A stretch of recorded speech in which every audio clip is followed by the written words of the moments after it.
सभी देखने वालों को नमस्ते, जय माता दी। आप सभी को पाप मोचिनी एकादशी की बहुत बहुत शुभकामनाएं। बहुत ही खास होती है पाप मोचिनी एकादशी। इस दिन जहाँ विष्णु भगवान की पूजा का विधान है, वहीं पे विधान आता है उपवास का। उपवास के साथ आते हैं कुछ नियम। जो पाप मोचिनी एकादशी है, इसके उपवास के कुछ अलग नियम है। कुछ खाने पीने को लेके भी अलग नियम बनाए गए हैं। तो आज की वीडियो में आप यही जानने वाले हैं कि यदि आपने उपवास लिया है तो क्या खाएं, क्या गलती से भी नहीं खाना है जिससे कि कहीं उपवास ही खंडित ना हो जाए आपका। या यदि किसी वजह से आपने उपवास भी नहीं लिया है तो भी कुछ ऐसी चीज़ें हैं जो इस दिन खानी शुभ होती है, वहीं पे कुछ चीज़ें इतनी अशुभ है कि गलती से भी इस दिन नहीं खानी चाहिए। तो सभी चीज़ें आज की वीडियो में बताने वाली हूँ। आपको वीडियो केवल अंत तक देखना है ताकि कोई भी गलती आपसे ना हो जाए इस दिन। तो चलिए चलते हैं सब कुछ जानने। सबसे पहले आपको बता देती हूँ कि इस दिन क्या खाना निषेध है। यदि उपवास भी नहीं लिया है तो भी इन चीज़ों को मत खाइएगा। देखिएगा आपको भी भगवान विष्णु आशीष दे के जाएंगे। तो पहला नाम आता है चावल का। एकादशी कोई सी भी हो, चावल खाना बहुत ज़्यादा शुभ होता है। कहते हैं कि एकादशी के दिन यदि आप चावल खा लेते हैं ना, तो वो मांस खाने के समान माना जाता है। तो यदि उपवास भी नहीं लिया है तो चावल ना खाएं इस दिन। उसके बाद नाम आता है तामसिक भोजन का। अब तामसिक भोजन में आता है जैसे नॉन वेज, यानी कि मीट, अंडा, मांस, किसी भी चीज़ का वो नहीं खाना है आपको। साथ ही साथ तामसिक भोजन में ही आता है लहसुन प्याज। लहसुन प्याज का यूज़ नहीं किया जाएगा इस दिन।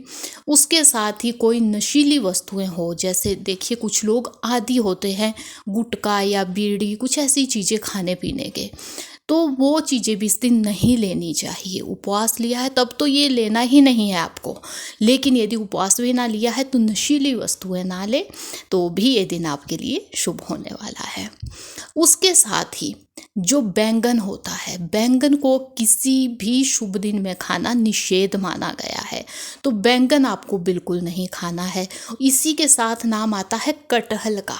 कटहल की सब्जी भी गलती से हमें शुभ दिनों में नहीं खानी चाहिए, तो इसे खाने से भी हमें आज का दिन बचना चाहिए।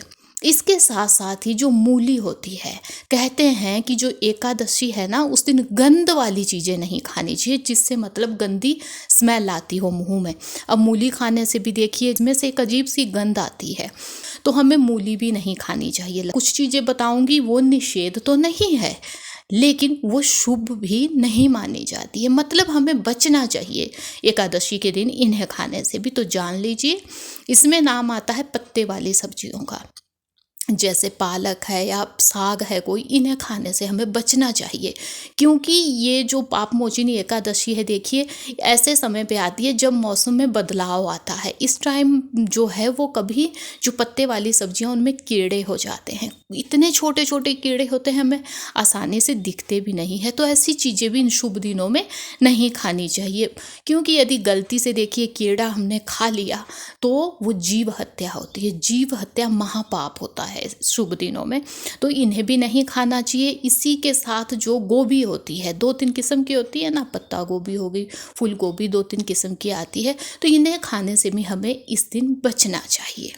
तो ये कुछ चीज़ें हैं जो निषेध है या अशुभ है, जिन्हें खाने से हमें बचना होता है एकादशी के दिनों में। अब देखिए उपवास लिया है तो आप इन्हें खाएंगे ही नहीं, लेकिन यदि नहीं भी लिया है तो ये सब चीज़ें मत खाइएगा जो मैंने आपको बताया। आपको भी उतना ही फल मिलेगा जितना उपवास लेने वालों के लिए। अब देखिए जिन्होंने उपवास लिया वो अनाज तो देखिए खा ही नहीं सकते, अन्न तो उपवास में नहीं खाया जाता है ना। तो अन्न में बहुत सी चीज़ें आती है, जैसे दालें आ गई, गेहूँ, मक्की, जो जौ है, ये सभी चीज़ें अनाज में आती है। तो अनाज तो आपको कतई उपवास में खाना ही नहीं है। पैकेट बंद चीज़ें नहीं खानी है, क्योंकि उसमें किसी भी चीज़ की मिलावट हो सकती है। तो पैकेट बंद चीज़ें उपवास में बिल्कुल भी नहीं खानी चाहिए। उसके साथ साथ ही बॉटल बंद जो जूस आते हैं उन्हें पीने से भी हमें बचना चाहिए, क्योंकि उनमें भी मिलावट हो सकती है। तो हमें कोई भी पैकेट बंद चीज़ें इस दिन नहीं खानी है। अब चलिए चलते हैं ये जानने कि एकादशी के दिन हमें खाना क्या है, क्या खाना अत्यंत शुभ है। तो देखिए, यदि तो आपने उपवास नहीं लिया है तो आप आज का दिन सात्विक भोजन खाइएगा, तब भी आपको बहुत शुभ होगा। देखिए, सात्विक भोजन होता है जिसमें सिंपल खाना, सादा भोजन, कम मसालों वाला, कम तला हुआ, कोई उसमें मीट, अंडा, लहसुन, प्याज ना हो, सिंपल भोजन आपको खाना है जो साधु संत खाते हैं। तो तब भी आपके लिए ये दिन शुभता लेके आएगा। यदि आपने उपवास लिया है तो जब आप उपवास द्वादशी को खोलेंगे तब आपको सात्विक भोजन ही लेना है। उपवास के लिए सात्विक भोजन ही सही होता है। उसके साथ साथ आप इस उपवास में पानी पी सकते हैं। ऐसा नहीं है कि बिना पानी पिए ही ये उपवास लिया जाता है। कुछ लोग लेते हैं बिना पानी पिए, लेकिन इस उपवास में पानी पी सकते हैं। दूध या दूध से बनी हुई चीज़ें भी आप बेझिझक खा सकते हैं। दूध से कोई भी पकवान बना के खाया जा सकता है, बस कोई पैकेट बंद आपको चीज़ें नहीं खानी है। बाकी यदि खुद आप बना सके तो अनेकों पकवान बना के आप खा सकते हैं। इसके साथ ही सभी फल आप खा सकते हैं, शुभ माने गए हैं खाने के लिए। एक चीज़ का ध्यान दीजिएगा, यदि आप उपवास में खटास वाली चीज़ें नहीं खाते हैं, कुछ लोग ऐसे हैं एकादशी में खटास वाली चीज़ें नहीं खाते हैं, तो यदि आप उनमें से हैं या आप पहले से ऐसे उपवास लेते आए हैं कि खटाई नहीं खाते हैं, या आपके जो बड़े लोग हैं फैमिली में उनको देख सकते हैं, यदि पहले से कुछ लोग खटाई ना खाए, आपके सास, दादी, मम्मी जो भी फैमिली में बड़े हैं उनसे जान ले, यदि वो खटाई नहीं खाते हैं तो आपके लिए भी ये ही विधान बनता है कि आप खटाई वाली चीज़ें नहीं खा सकते। तो आप देखिए, खटास वाले फल तब मत खाइएगा। यहाँ तक कि जो आप सात्विक भोजन बना उसमें टमाटर भी मत डालिएगा तब, यदि आप खटास वाली चीज़ें नहीं खाते। इन चीज़ों का आपको ध्यान देना होता है जब भी उपवास लेते हैं। उसके साथ साथ देखिए, आप फलों से जूस बना सकते हैं। यदि आप खुद जूस बना सके ना तो सभी फलों का जूस भी पिया जा सकता है। तो आपको वो ताकत भी देगा उपवास लेने की, यदि आपको कुछ वीकनेस आती है तो। उसके साथ ही देखिए, जो साबूदाना है, साबूदाने से अनेकों चीज़ें आप बना के खा सकते हैं। मखाना अत्यंत शुभ है। यदि मैं पाप मोचिनी एकादशी की बात कहूँ तो इसमें मखाने का भोग लगाना अत्यंत शुभ है। भगवान विष्णु को मखाना खाना अत्यंत शुभ है। जितनी भी एकादशी है इनके लिए कुछ अलग भोग भी बनाए होते हैं कि क्या भोग लगाना अत्यंत शुभ है। तो इसमें मखाने से बने हुए मिष्ठान भगवान विष्णु को लगाने अत्यंत शुभ है। उसमें यदि हल्की सी हल्दी डाल दे तो पीला हो जाएगा, तो पीला भोग बहुत शुभ होता है। यदि उसे ही आप खुद भी खाते हैं अत्यंत शुभ माना जाता है। तो मखाना खाया जा सकता है। इसके साथ ही जो समा या उपवास के जो चावल आते हैं उनसे कुछ बना के खा सकते हैं आप। इसके साथ साथ ही आप जो कुट्टू, सिंघाड़े, उपवास के जो आटे होते हैं ना, उनसे भी अनेकों चीज़ें बना के इस उपवास में खाई जा सकती है। बस आपने शुद्धताओं का ही ध्यान देना है।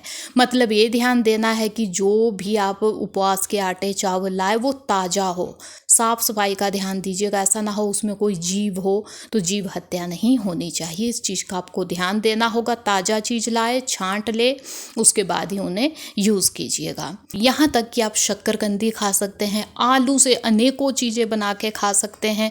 अब यदि आप यहाँ कहें कि हम पैकेट बंद आलू के चिप्स खा सकते हैं तो वो आप नहीं खा सकते हैं, क्योंकि उसमें मिलावट हो सकती है। तो पैकेट बंद कुछ नहीं खाना, लेकिन यदि खुद आप बना सके तो आप चिप्स भी इसके बना सकते हैं, लेकिन शुद्ध देसी घी में ही बनाइएगा, क्योंकि उपवास के लिए कोई भी तेल सही नहीं कहा गया है। शुद्ध देसी घी में ही जो भी चीज़ें बनाए वो आप बना के खा सकते हैं। इसके साथ ही घिया से कुछ बना के खा सकते हैं, कद्दू से कुछ बना के खा सकते हैं। अब मैं आपको यहाँ ये भी बता दूं कि एकादशी में बहुत से लोग केवल मीठा ही खाते हैं। तो आप घिया, कद्दू को या मीठा बना ले, इसके हलवे बनते हैं, मिठाइयाँ बनती है।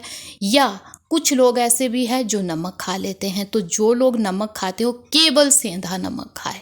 जो सफ़ेद नमक है वो निषेध होता है, वो आपको गलती से भी नहीं खाना है, नहीं तो आपका उपवास खंडित माना जाएगा। अब द्वादशी को जब आप उपवास खोलेंगे तो क्या खाएं, ये भी एक बड़ा सवाल होता है। जब आप उपवास खोलेंगे सात्विक ही भोजन खाना है, जिसमें लहसुन प्याज ना हो, ज़्यादा तीखा चटपटा ना हो, कोई नॉनवेज चीज़ें ना हो। अब आपको लेकिन चावल खाने हैं। द्वादशी को अत्यंत शुभ माने गए हैं चावल खाने। यहाँ तक कि कुछ लोग तो जो पहला निवाला उपवास खोलने के लिए लेते हैं ना, वो चावलों का ही लेते हैं, क्योंकि वो द्वादशी के लिए बहुत शुभ है।